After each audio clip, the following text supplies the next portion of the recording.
Movie के start होते ही Iraq की एक सिटी जिसका नाम हाटरा होता है उसे दिखाया जाता है। वहाँ पर मुख्तलिफ चीजों की खोज के लिए खुदाई हो रही है और वहाँ पर एक फादर मैरिन को दिखाया जाता है। फादर मैरिन भी बाकी लोगों के साथ खुदाई कर रही होती है। खुदाई के दौरान उन्हें एक एम्यूलेट यानी तावीज मिलता है और वो तावीज शैतान पेजुजू का होता है। पेजुजू असल में एक बहुत पावरफुल शैतान है जो गर्मियों के मौसम में गर्मी और सूखापन और बारिश के दिनों में टिड्डियों का बहुत बड़ा तूफान लेकर आता है और ये टिड्डियाँ लाखों की तादाद में होती है और ये सारी टिड्डियाँ फसलों पर हमला करके उन्हें तबाह बर्बाद कर देती और इसके बहुत बुरे असरात पड़ते यानी खाने पीने की चीजों की किल्लत हो जाती है, लोग भूख से मरने लगते और सबसे बुरा नतीजा ये कि गुर्बत बहुत ज्यादा बढ़ जाती। साथ में मैं ये भी बता दूं कि पेजुजू का एक बहुत बड़ा दुश्मन जिसका नाम लमेस्टू है और लमेस्टू कोई और नहीं बल्कि वो भी एक शैतान है। और लमेस्टू जो बुरा काम करता है वो ये है कि वो मदर और उसके बच्चों को नुकसान पहुंचाता है और बच्चों को उनकी मदर से छीन लेता है और फिर उनका खून पी लेता है और इसीलिए ये लोग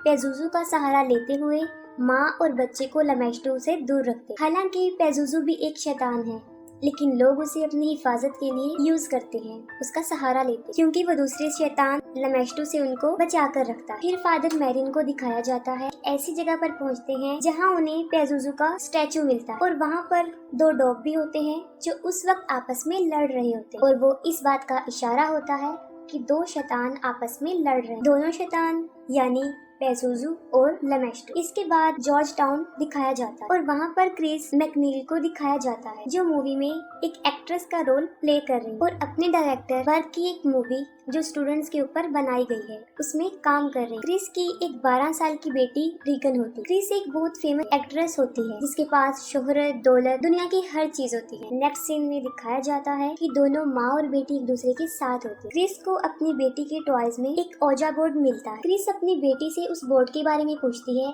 जिस पर वो जवाब देती है कि मैं अक्सर इससे खेलती हूँ। क्रिस उसे कहती है कि ये गेम अकेले खेलने वाली नहीं है, जिस पर वो जवाब देती है कि मैं इस गेम को अकेली नहीं खेलती, मेरे साथ कैप्टन होडी भी इस गेम को खेलते। क्रिस उसे कहती है कि चलो अब हम दोनों खेलते हैं और तुम मुझे बताना कि इसे कैसे खेला जाता है। और जब वो खेलने के लिए उस बोर्ड के पास जाती है तो वो खुद ब खुद उससे कहीं दूर चला जाता है। इस चीज को क्रिस मजाक में लेती है और वो मजाक में अपनी बेटी से कहती है कि मुझे ऐसा लग रहा है कि तुम मेरे साथ ओजा बोर्ड नहीं खेलना चाहती। इस पर उसकी बेटी उसे जवाब देती है कि मैं नहीं, कैप्टन हाउडी ये चाहते हैं कि तुम इस गेम को ना खेलो। क्रिस उसकी इस बात को सीरियस नहीं लेती और मजाक समझती। फिर दिखाया जाता है कि क्रिस सो रही होती है और उसके पास किसी की कॉल आती है, तब वो जाग जाती है। क्रिस देखती है कि उसकी बेटी भी उसके साथ सो रही है, जिसकी वजह से वो उससे पूछती हो कि तुम यहाँ पर क्यों सो रही हो और उसकी बेटी जवाब देती है कि मेरा बेड हिल रहा था और इसी वजह से मेरे लिए उसके ऊपर सोना मुश्किल था। क्रिस इस बात पर ज्यादा ध्यान नहीं देती और रूम से बाहर चली जाती है। क्रिस को लॉफ्ट रूम से कुछ आवाजें सुनाई देती और ये आवाजें वो पहले भी सुनती रहती थी। वो अपर फ्लोर पर जाकर देखती है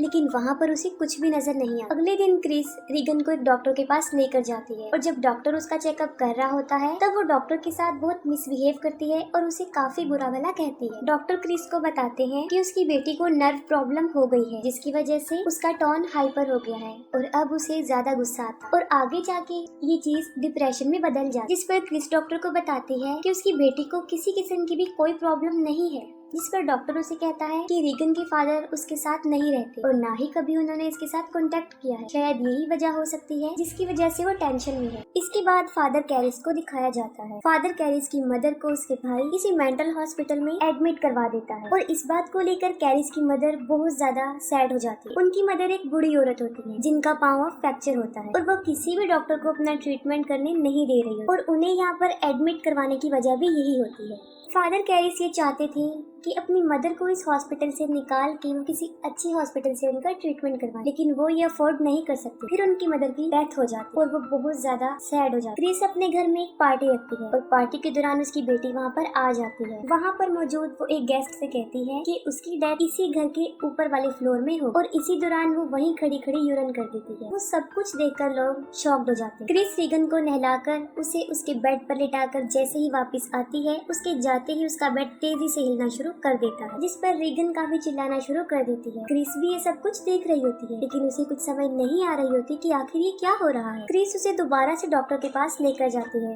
और डॉक्टर फिर उसके ऊपर बहुत सारे टेस्ट करते हैं और उसे बहुत सारी तकलीफों का सामना भी करना पड़ता है, लेकिन उसके सारे टेस्ट बिल्कुल नॉर्मल होते हैं कि वो बिल्कुल ठीक है, उसे कोई बीमारी नहीं। दिन ब दिन रीगन की तकलीफ में इजाफा हो रहा था और अब तो कोई उसे उठाकर हवा में उछालकर बेड पे फेंक देता था और उस वक्त रीगन सिर्फ यही चिल्ला रही होती है कि मुझे बचा लो वरना मैं मर जाऊंगी, लेकिन क्रिस कुछ भी नहीं कर पाती और देखते ही देखते रीगन पोजेस हो जाती है और डॉक्टर के कंट्रोल से भी बाहर हो जाती है। वो उसे नींद का इंजेक्शन देकर गहरी नींद सुला देता है। क्रिस जब डॉक्टर से घर वापस आती है तब उसे पता चलता है कि उसके डायरेक्टर बर्क छत से गिरकर मर गए हैं और उस वक्त बर्क रीगन के पास ही होता है। वो इसलिए होता है ताकि वो अकेली ना रहे।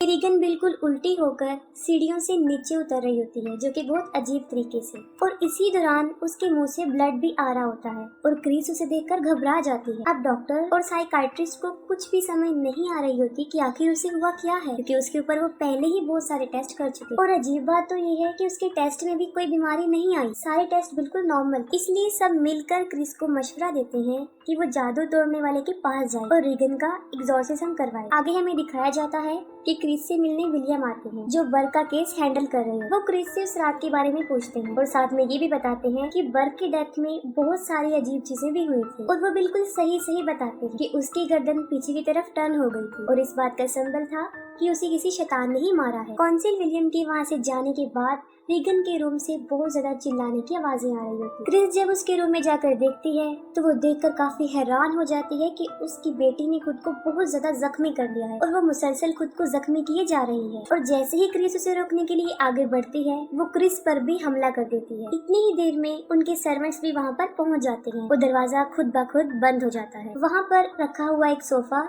खुद ब खुद मूव होकर दरवाजे के पास आता है और उसे मजबूती से बंद कर देता है और रूम में रखी हुई अलमारी भी खुद ब खुद मूव होकर क्रिस पर गिरने लगती है, लेकिन ठीक वक्त पर क्रिस वहाँ से हट जाती है और खुद को बचा लेती है। उसी वक्त उसकी बेटी अपना सर पूरी तरह टर्न करके पीछे कर लेती, जो कि एक बहुत अजीब चीज थी। ये कोई नॉर्मल बात नहीं थी। रीगन बर्क की आवाज में क्रिस को कहती है कि देखो तुम्हारी कैरेक्टरलेस बेटी ने मेरे साथ क्या किया है। ये सुनकर क्रिस फौरन समझ जाती है कि बर्क को भी उसी शैतान ने ही मारा है और रीगन पर किसी शैतान का बहुत बुरा साया है और रियलिटी भी यही होती है। रीगन को किसी शैतान ने पोजेस कर लिया होता है। जब क्रिस को इस बात का पता चल जाता है तो वो फादर कैरिस से मिलती है और वो रिक्वेस्ट करती है कि वो उसकी बेटी पर एग्जॉर्सिज्म करे, लेकिन फादर कैरिस पहले तो इस बात के लिए मना कर देते हैं, लेकिन क्रिस के बहुत ज्यादा इंसिस्ट करने पर वो इस बात के लिए एग्री हो जाते हैं। जब फादर कैरिस रीगन के पास जाते हैं उस वक्त वो शैतान बुरी तरह रीगन के ऊपर हावी हो चुका होता है और रीगन का शैतान कैरिस की मदर की डेथ के बारे में उसे बहुत ज्यादा इरिटेट करता है।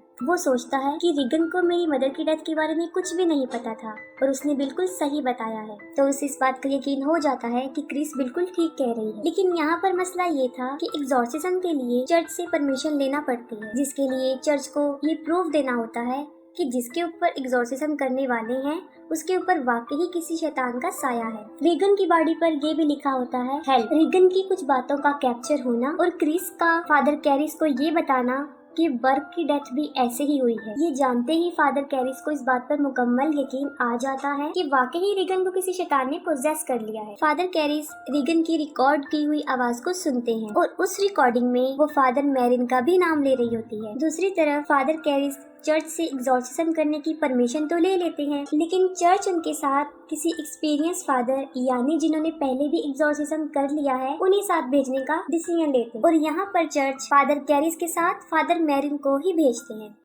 फादर मैरिन जब उन लोगों के घर पर जाते हैं तब उन्हें रीगन की चीखने की बहुत भयानक आवाजें आती। फादर मैरिन फादर कैरिस को कहते हैं कि उन्हें फौरन ही एग्जॉर्सिज्म स्टार्ट कर देना चाहिए और फिर उनका एग्जॉर्सिज्म स्टार्ट हो जाता है। जैसे जैसे एग्जॉर्सिज्म के प्रोसेस को आगे बढ़ाया जाता है रीगन बुरी तरह चिल्लाना शुरू कर देती है। वो चीखते हुए फादर कैरिस और अपनी मदर क्रिस को बुरी तरह एब्यूज करती है और इसके साथ ही उसका बेड बुरी तरह मूव करना शुरू कर देता है और उनकी नजरों के सामने ही खुद ब खुद बेड उठकर हवा में चला जाता है, लेकिन वो एग्जॉर्सिज्म को नहीं रोकते, वो कंटिन्यू ही रखते हैं और उसका बेड भी नीचे आ जाता है। अब वो शैतान अपनी शैतानी ताकत से चीजों को इधर उधर फेंकता है। फादर मैरिन को भी एब्यूज किया जाता है और रीगन के हाथ की सारी पट्टियां खुल जाती और रीगन हवा में उड़ जाती। दोनों फादर बड़ी मुश्किल से उसके ऊपर अपना कंट्रोल करके उसे नॉर्मल करते और इसी दौरान फादर मैरिन को शैतान पेजुजू का साया नजर आता है और यहाँ पर फादर कैरिस शैतान की बातों से बहुत दुखी होते क्योंकि वो उनकी मदर की डेथ का रिस्पॉन्सिबल उसे ही समझ रहे थे। इसके बाद फादर कैरिस एग्जॉर्सिज्म स्टार्ट करते हैं और जैसे ही वो शैतान के पास जाते हैं वो उन्हीं की मदर की वॉइस में बोलता है और वो एक बार फिर ये ब्लेम करता है कि उनकी मदर को उन्होंने ही मारा है और उसी दौरान फादर कैरिस अपने आप पर कंट्रोल नहीं कर पाते। फादर मैरिन उन्हें कहते हैं कि वो यहाँ से फिलहाल बाहर चले जाएं और फादर मैरिन अकेले ही एग्जॉर्सिज्म पूरा कर। कुछ टाइम गुजर जाने के बाद फादर कैरिस दोबारा रीगन के रूम में आते हैं। तब वो देखकर हैरान हो जाते हैं कि उस शैतान ने फादर मैरिन को भी मार डाला। ये देखकर फादर कैरिस को बहुत गुस्सा आता है और वो शैतान को कहते हैं कि वो रीगन को छोड़कर उनकी बॉडी में आ जाए और वो शैतान ऐसा ही करता है। वो रीगन की बॉडी को छोड़कर फादर कैरिस की बॉडी में चला जाता है। तभी फादर कैरिस उस शैतान के मिशन को रोकने के लिए अपनी जिंदगी को ही सेक्रीफाइस कर देते और उस रूम की खिड़की से कूद जाते हैं। उनके नीचे गिरते ही बहुत सारे लोग वहाँ पर जमा हो जाते हैं। तभी फादर कैरिस के दोस्त भी वहाँ पर आ जाते हैं और फादर कैरिस की इस दुनिया को छोड़ जाने में उनकी हेल्प करते हैं। रीगन अब बिल्कुल नॉर्मल हालत में आ जाती है और वो सब कुछ भूल चुकी होती है। उसे अपनी पुरानी कोई भी बात याद नहीं होती और कुछ दिन गुजर जाने के बाद रीगन अपनी मदर के साथ उस जगह को छोड़कर चली जाती और यही